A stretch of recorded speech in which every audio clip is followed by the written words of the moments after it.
Good morning student. Class 10th का हम grammar का टॉपिक कर रहे हैं बेटा। आज हम छंद।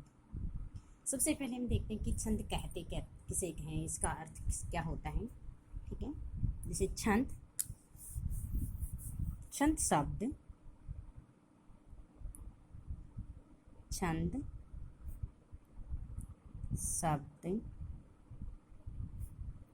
किस धातु से बना है? छिदी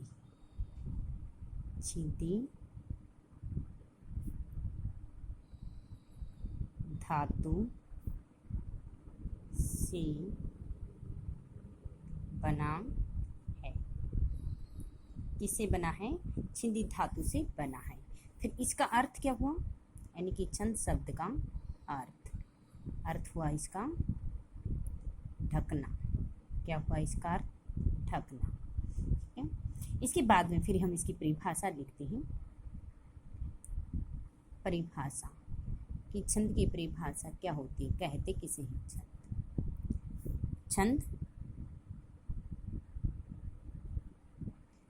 छंद व लयात्मक नियमित छंद व लयात्मक तथा लयात्मक नियमित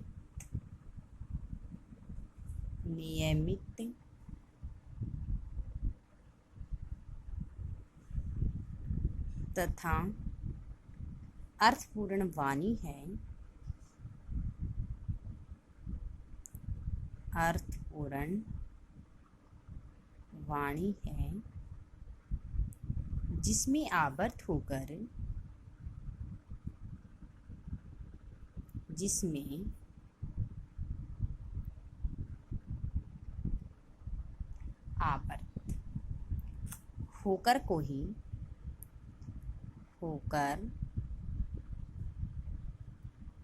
कोई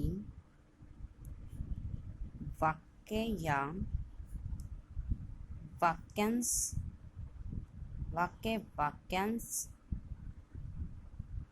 पद्य का रूप धारण कर लेता। वाक्यांश व पद्य का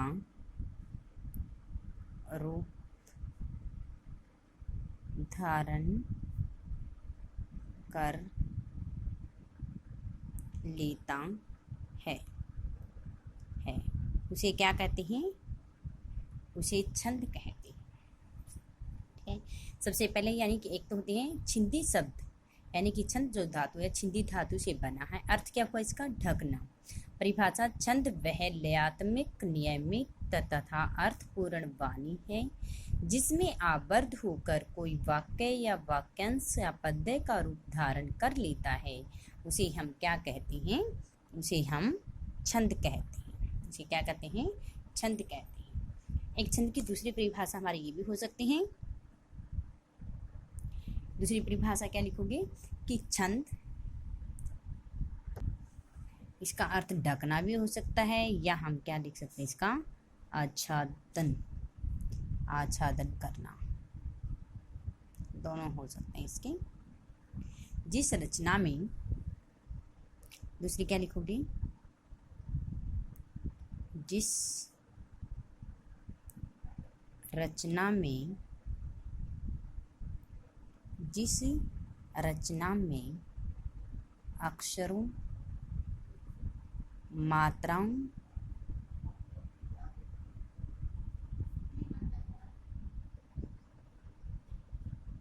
यति, गति,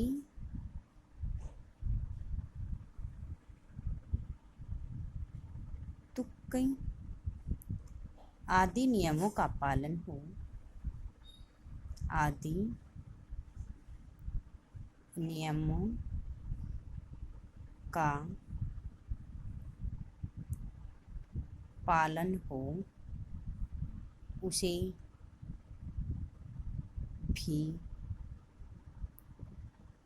भी छंद कहते हैं। उसे भी हम क्या कहते हैं? छंद कहते हैं। इसमें कहा गया है कि शिक्षा ग्रंथ में जो छंद होते हैं हमारे छंदों को वेद का चरण कहा जाता है। ठीक है, जो हमारे छंद होते हैं इनको क्या है, वेद का चरण कहा जाता है, वेद का चरण कहा जाता है। इसमें कहा गया था कि जैसी छंद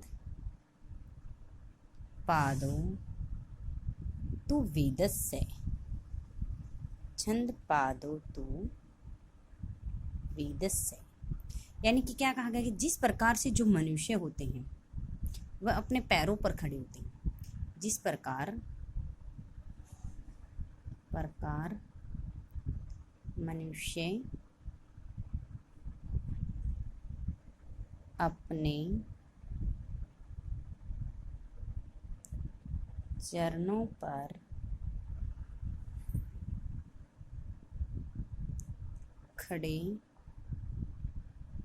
होते हैं, जिस प्रकार से उस पर अपने चरणों पर खड़े होते हैं, उसी प्रकार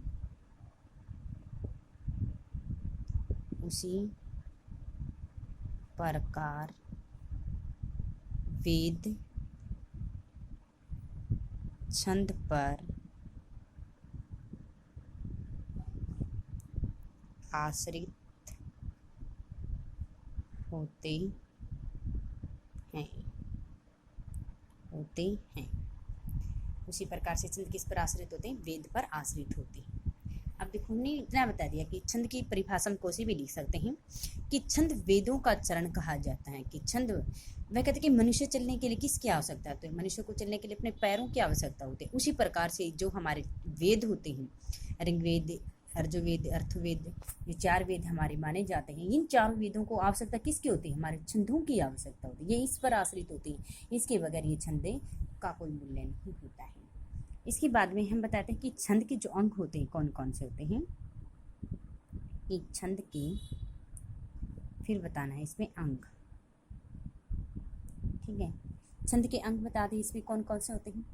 यानी कि छंद के अंग इसमें चरण नंबर 1, जैसे कौन से होते हैं, चरण, पद, कोई भी कह सकते हैं। यानी दूसरा यानी कि वर्ण और मात्रा।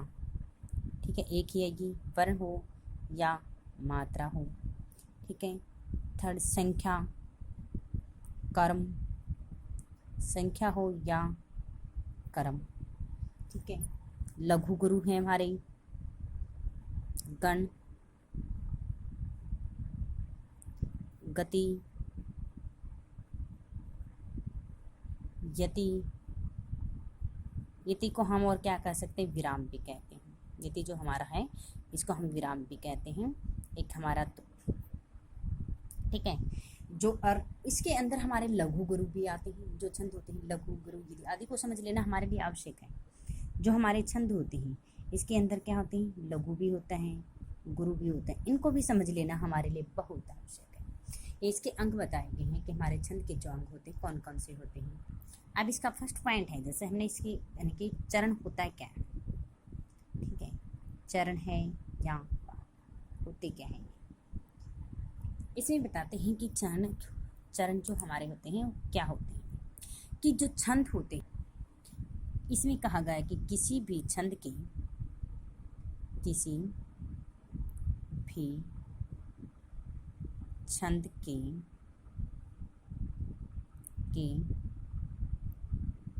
चौथाई भाग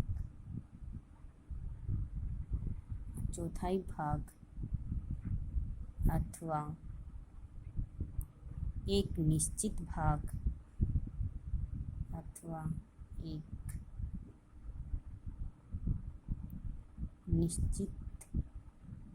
भाग को पाद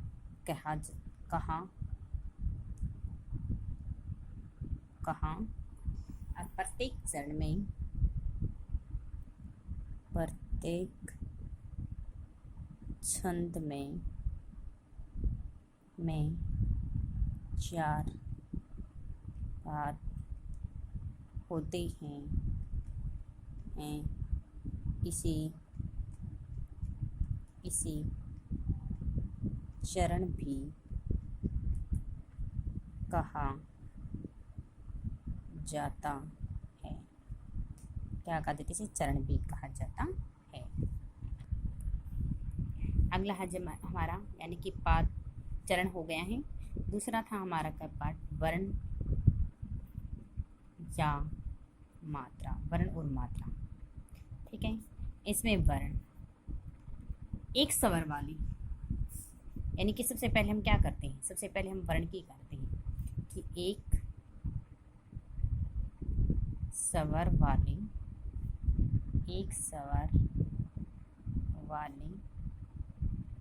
प्रत्येक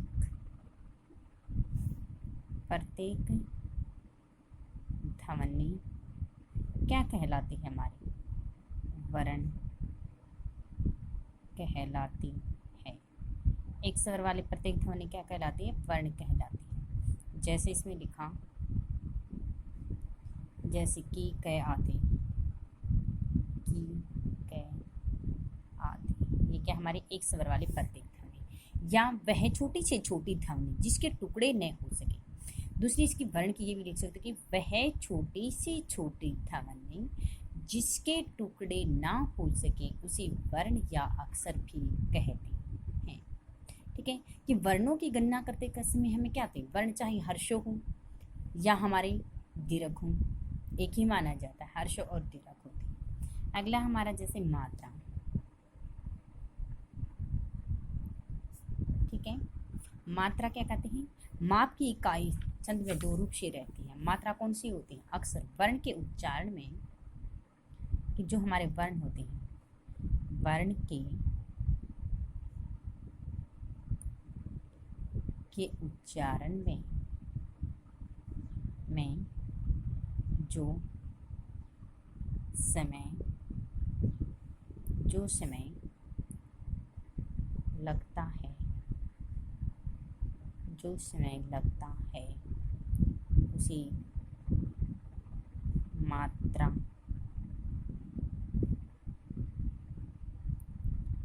कहते हैं। उसे क्या कहते हैं? उसे मात्रा कहते हैं। ठीक है, उसे मात्रा कहते हैं। मात्राएं हमारी कौन से होते हैं? ये दो होती हैं, एक मातृभेद, यानी कि इसमें दो मात्राएं कौन कौन सी होती हैं? यानी कि एक तो हर्षव, हर्षव के अंदर कौन कौन से आते हैं? जैसे हमारे ए, छोटी ई, छोटा ओ और ए। और दीर्घ के अंदर जो हमारे साथ रहते हैं, दीर्घ के अंदर कितनी मात्राएं होती हैं? दो। हर्षों के अंदर कितनी मात्रा होती है? हर्षों के अंदर हमारी एक मात्रा होती है। दीर्घ के अंदर कितनी होती हैं? दो मात्राएं होती हैं। जैसे हमारी आ, बड़े ई, बड़ा ऊ, ए, आई, ओ और आओ, ये क्या होते हैं हमारी? इसके अंदर दो मात्राएं होती हैं हमारी।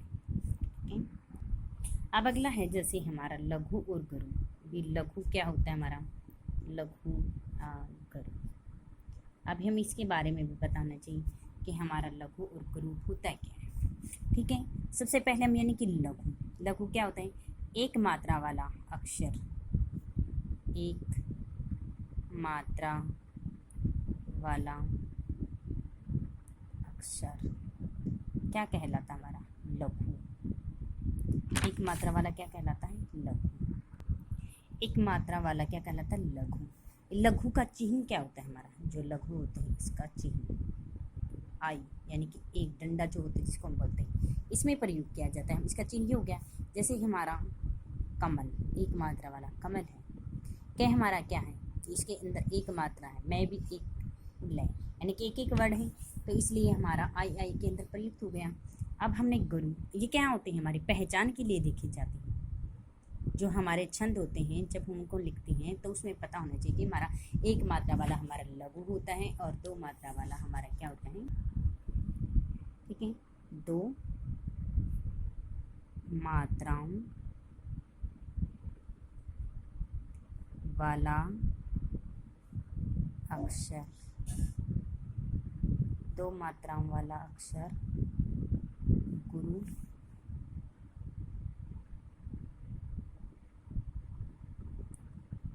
कहलाता है। दो मात्रा वाला अक्षर क्या कहलाता है? गुरु कहलाता है। इसका चिन्ह क्या होता है? एस। क्या होता है इसका चिन्ह? एस होता है। जैसे काला, ये लिखा। इसमें कै के आगे क्या है? हमारी आ की मात्रा लगी हुई है, तो इसमें एस का प्रयोग है। इसमें भी आ की मात्रा है, तो यहाँ पर भी एस। तो इसका गुरु का तो हमारा जो चिन्ह होता है वो ए होता है, और जो लघु होता है वो हमारा आई के लिए प्रयुक्त होता है, उसका चिन्ह हमारा ये होता है। इसके बाद है हमारा यति। इसके बाद में है यति। यति क्या होता है? सबसे पहले मैं यति यति का अर्थ क्या होता है? अर्थ होता है इसका विराम, यानी कि विराम विश्राम जो भी होता है जहाँ पर भी हम लिखते हैं, यानी कि विराम की छंद का उच्चारण करते समय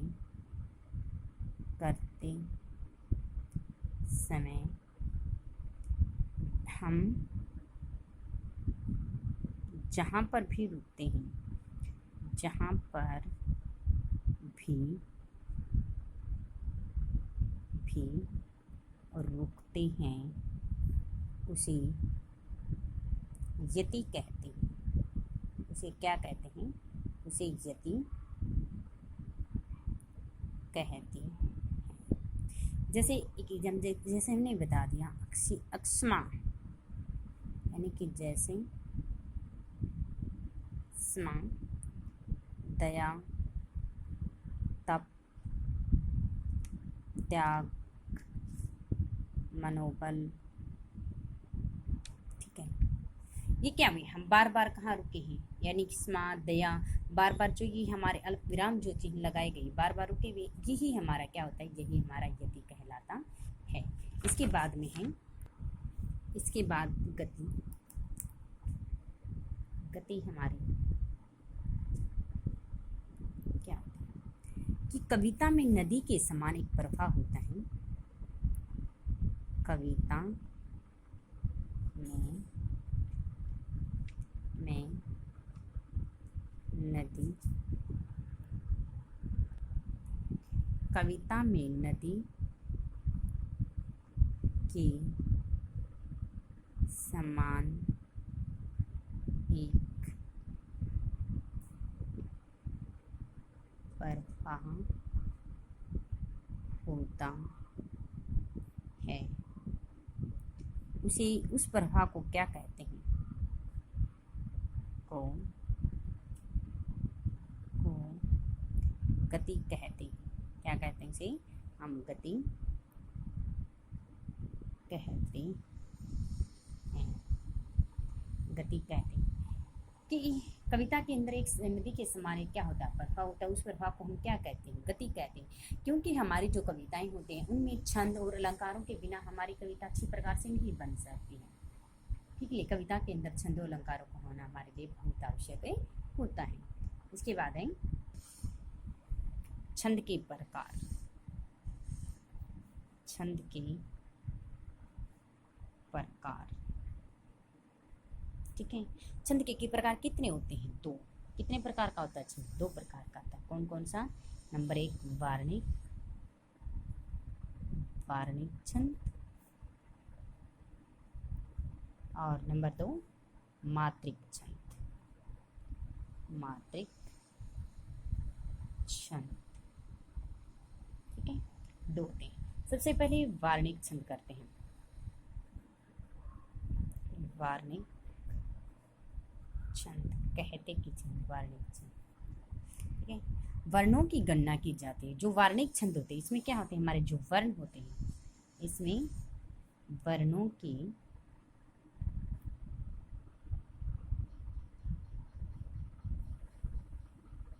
गणना की जाती है। इसे वृत्त या वर्णवृत्त भी कहते हैं।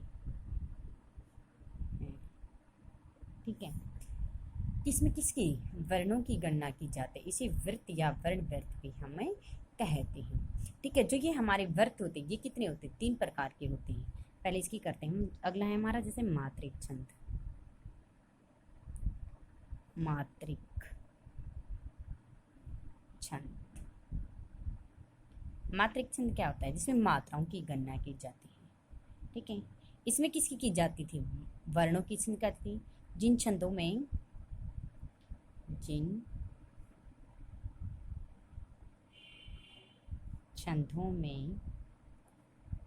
मात्राओं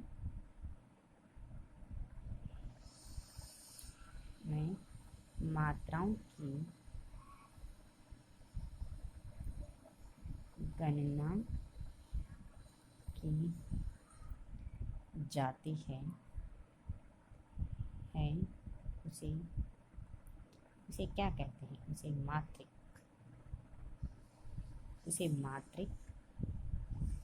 छंद कहते हैं।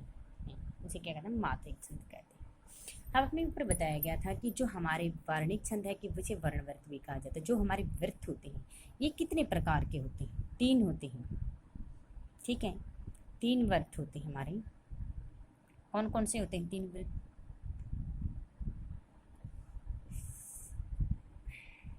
पहले तो सबसे हमने कि एक वृत्त होता है, जिसे वृत्त या वर्णवृत्त भी कहते हैं। वृत्त क्या होता है, एक ऐसा श्लोक होता है जिसमें छंद प्रत्येक चरण में उनके अक्षरों की गिनती की स्थिति के अनुसार चलता है। जो हमारी गिनती होती है, उनकी स्थिति होती है, जो मात्राएं होती हैं उनकी स्थिति के अनुसार हमारा चलता है। 3 फेज जैसे इसमें है। फर्स्ट है हमारा जैसे समवृत्त। ठीक है, इसे मात्रिक को हम क्या है, जाति छंद भी कहते हैं।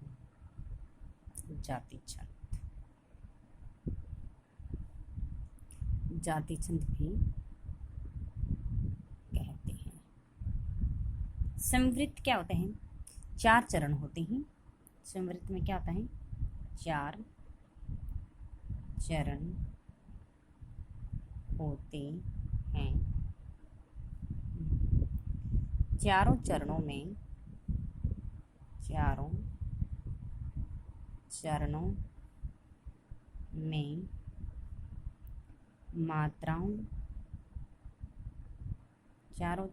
मात्राओं अथवा वर्णों की संख्या समान है,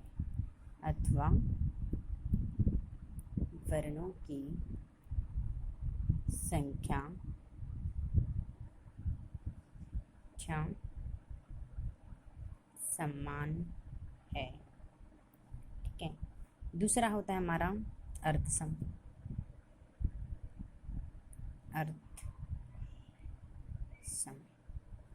ये अर्धसम क्या होता है, अर्धसम में क्या होता है, 1 3 2 4 में समान वर्ण होते हैं पहले और तीसरे में। ठीक है, इसमें प्रथम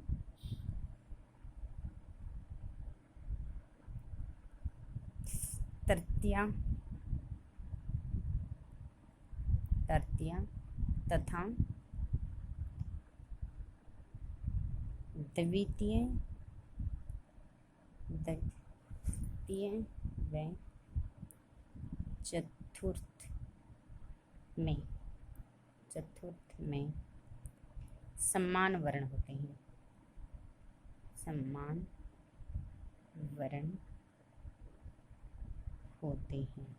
ठीक है, चारों चरण क्या होता है, अलग अलग होते हैं, भिन्न भिन्न होते हैं, समान होते हैं।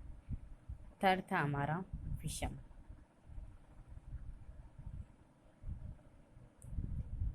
वृत्त। विषम वृत्त क्या होता है, ठीक है, इसमें चारों चरणों में वर्णों की संख्या भिन्न होती है। ठीक है, चारों चरणों में वर्णों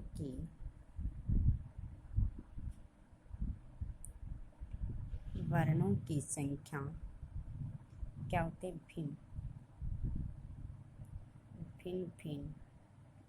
होती है।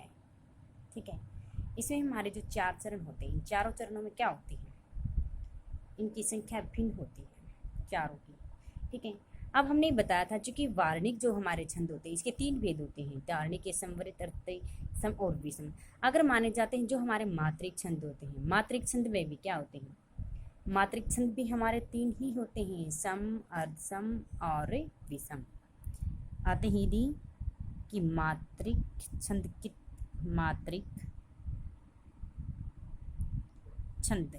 कितने प्रकार के होते हैं, ये भी 3 प्रकार के होते हैं। ठीक है, 3 प्रकार के होते हैं। कौन कौन से होते हैं, ये भी यही होते हैं, यानी कि सम,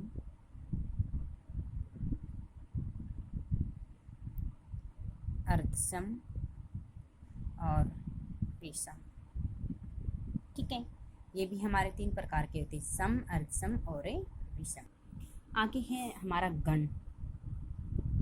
ठीक है, गण जो होता है, गण कहते किसे, सबसे पहले हमें बताना चाहिए कि गण कहते किसे, 3 वर्णों का समूह,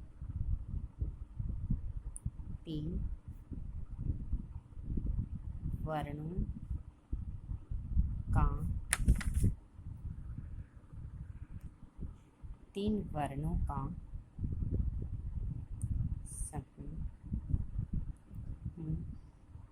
गण, 3 वर्णों का समूह गण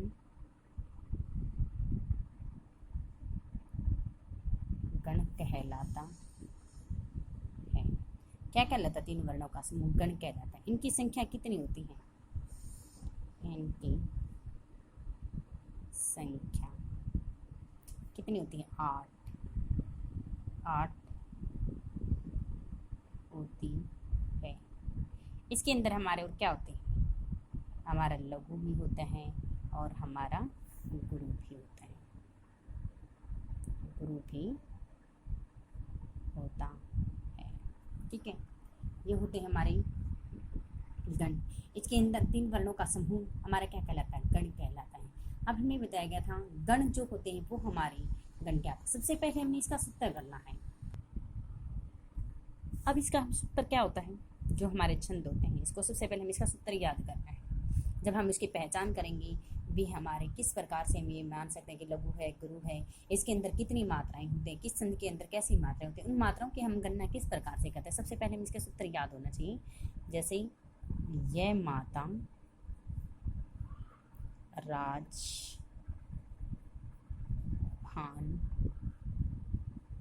शलगा, ये हमारा छंद का सूत्र है जिसके अंदर हमने 8 गण बताए थे। अब हम देखते हैं कि हमारे जो 8 गण हमें बताए थे वो कौन कौन से, ये माता राज भान सलगा। ठीक है, इसमें हमारे कितने का 3-3 का जोड़ा होता है। हमारा ये माता राज भान सलगा इसके अंदर 3-3 का जोड़ा है। अब वो 3-3 का जोड़ा हमें कैसे बनाना है, अलग अलग से नहीं पता चलता। जैसे हम वो हमने जैसे इसमें क्या है, आई, इसमें आ की मात्रा है एस, यहाँ पर भी एस और इसके अंदर भी एस आई एस आई आई आई। ठीक है, और यहाँ पर फिर आ की मात्रा एस। ठीक है, अब हमने बताया था एक मात्रा वाला हमारा क्या होता है, एक मात्रा वाला हमारा लघु होता है और एस मात्रा वाला जिसके अंदर 2 मात्राएं होती हैं वो हमारा गुरु होता है। अब इसमें 2 मात्राएं हैं हमारी, आ की मात्रा आई हुई है तो 2 मात्राओं का प्रयोग कर दिया गया है। अब हमने इसके 3-3 का करके जोड़ा बनाना है। इसके अंदर हमारे क्या होता है, एक तो जैसे यगन, मगन। ठीक है, अब देखो सबसे पहले आज हमने क्या था, छंद। ठीक है, छंद में हमने क्या करना है, सबसे पहले हम उसकी परिभाषा करनी है कि छंद का शाब्दिक अर्थ क्या होता है, कौन सी धातु से भी बना होता है, फिर उसके बाद में उसकी परिभाषा क्या होती है। ठीक है, इन दोनों में से हम कोई भी परिभाषा हम आपके छंद की दे सकते हैं। कि अभी बताया गया था कि जो छंद होते हैं वो हमारे वेदों का जन कहा जाता है, कि जिस प्रकार से व्यक्ति अपने पैरों से चलता है उसकी आवश्यकता होती है, उसी प्रकार से जो हमारे वेद होते हैं उनको छंदों की आवश्यकता होती है। अंग बता दिए गए इनके कौन कौन से हमारे अंग होते हैं 7। ठीक है, इसमें चरण किसे कहते हैं, ठीक है, इन सभी के डेफिनेशन। फिर इसमें हमारे वर्ण कौन कौन से होते हैं, मात्राएं कौन सी होती हैं, कि एक स्वर वाले हमारे क्या होते हैं, प्रत्येक ध्वनि वर्ण कहलाते हैं जिसे हम अक्षर भी कहते हैं। ठीक है, मात्राएं जिसके अंदर 2 मात्राएं हर्षो होती है, दीर्घ होती है। हर्षो जैसे 4 होते हैं जिनकी संख्या, और दीर्घ के हमारे जो 7 होते हैं इसके अंदर 2 मात्राओं का प्रयोग किया जाता है, और हमारे हर्षो के अंदर 1 मात्रा होती थी। लघु गुरु क्या होता है बताया, ये हमारे जो छंद होते हैं सिर्फ उनकी केवल पहचान के लिए किए जाते हैं। ये हमारा गुरु है, ये हमारा लघु होते हैं। ठीक है, यदि अभी बताया गया था जो भी हमारे विराम चिन्ह, पूर्ण विराम है, अल्प विराम है, अर्ध विराम है, जहाँ पर भी यानी कि रुक लेते हैं हम, वो हमारा यति कहलाता है। गति बताया था कि जो प्रवाह होता है एक नदी के अंदर, जब पानी का जितना तेज प्रवाह होता है, हमारी कविताओं के अंदर भी हमारे छंद अलंकारों का उतना ही प्रभाव माना जाता है। इसके बाद में फिर हमारे छंद के प्रकार कितने होते हैं कि वार्णिक होता है, मात्रिक होता है। वार्णिक छंद किसे कहते हैं, मात्रिक छंद किसे कहते हैं। इसमें वार्णिक के भी 3 भेद होते हैं, समवर्त, अर्धसमवर्त और विषम। और हमारे जो मात्रिक छंद होते हैं इसके भी हमारे बता दिए गए हैं 3 भेद होते हैं। हमने गण किसे कहते हैं वो भी बता दिया और उसका सूत्र भी बता दिया गया है। यहाँ तक हमारा राइट प्लस लर्न होना चाहिए। इसे आगे हम कल